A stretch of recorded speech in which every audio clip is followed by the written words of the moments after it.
Hi, this is KC. First, I wanted to thank you for giving the system a try. Wanted to make sure that you had an opportunity to take a look at exactly how to get started with the system. So I created this quick start video just so you can get started and see how things work. Okay, so we're just going to go over the basics, just the quick basics, just to show you exactly how to get started on the system, how to use it, and see how things work. Okay. Now let me just go over a couple of things very quickly. Let's see. The first thing that we'll just want you to know is that you should have received an email, and that email should give you all of your login information. And so once you log in, this is the first page that you get to. All right. This page first, of course, welcomes you to the system and just lets you know a little bit about what the system does.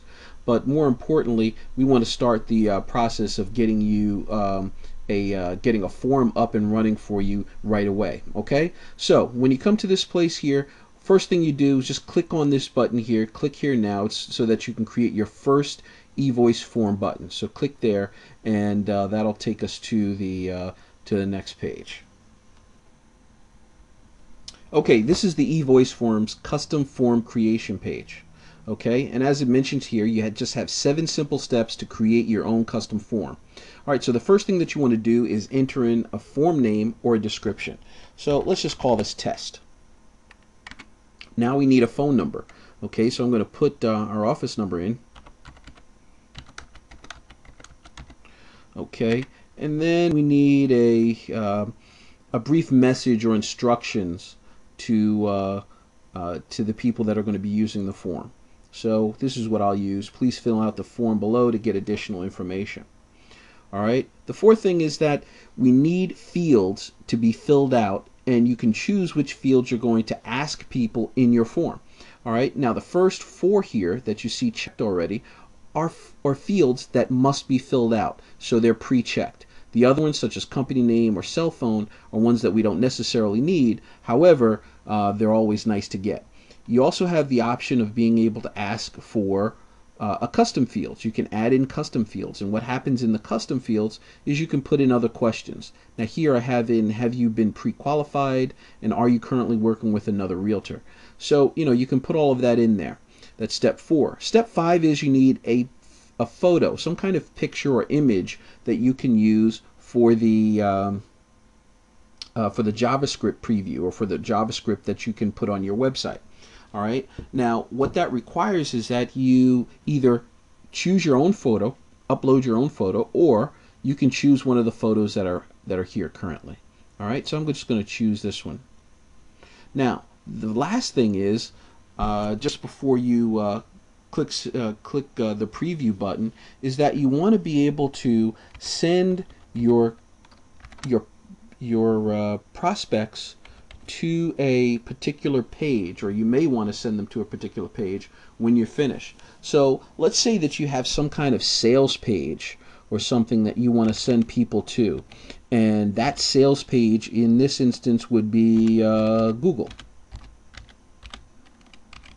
Okay, what'll happen is once your clients or your prospects go through or submit the form, they will actually have an opportunity to go directly to Google, and if you would imagine that it was your page or some kind of sale page or an order form or some kind of marketing presentation, that they would go directly to that page, and at the end of that, at the end of them clicking submit, they go directly to that page, and of course you have the opportunity to be able to sign them up for something or sell them something, whatever it is that you need to do.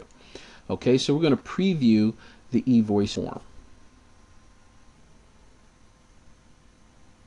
Okay, this is the eVoiceForm preview page. This is where you go after you click the preview button, and what it allows you to do is take a look at the forms that are generated on your behalf. Now, there are 2 types of forms here. First is the HTML preview, which is a hard-coded form that gets plugged directly into your website.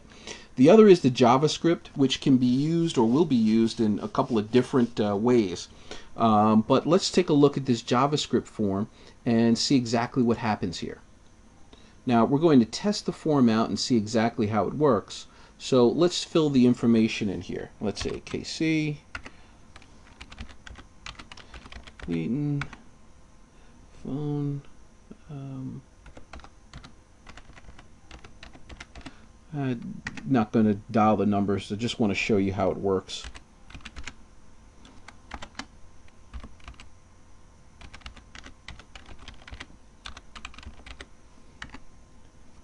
Let's see, testing the form.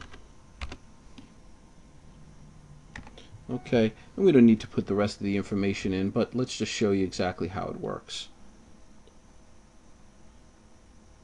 Now what will happen is once you click submit and the system begins to work, you're automatically going to be sent over to the thank you page, which in this case is Google. Okay, so here's the Google page. My computer's a little slow, usually goes a little faster than this, but you know, it's still pretty good. Let's see, so now they're at the Google page and they're actually taking a look at whatever it is. Now imagine this is your sales page, and oops, there you go, the phone is ringing, and my phone rings to connect me to the person that that has used the form.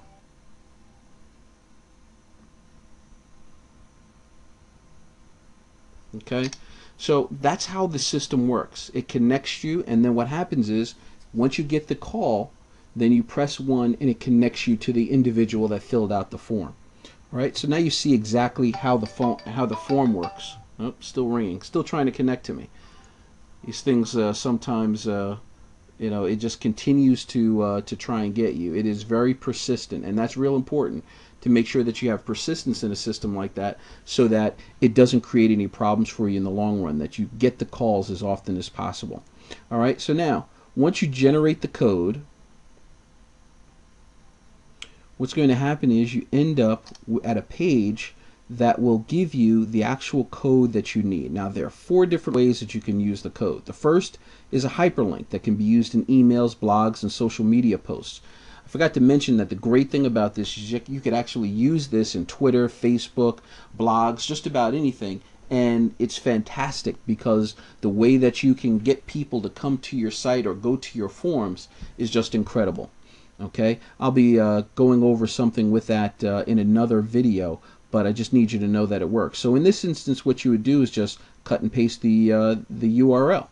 Okay, here you have HTML or JavaScript code for email signatures or for email newsletters. You'd use this in like something like Microsoft, or where you wanted to create a an email signature, and the email signature could have your information, your form attached to it.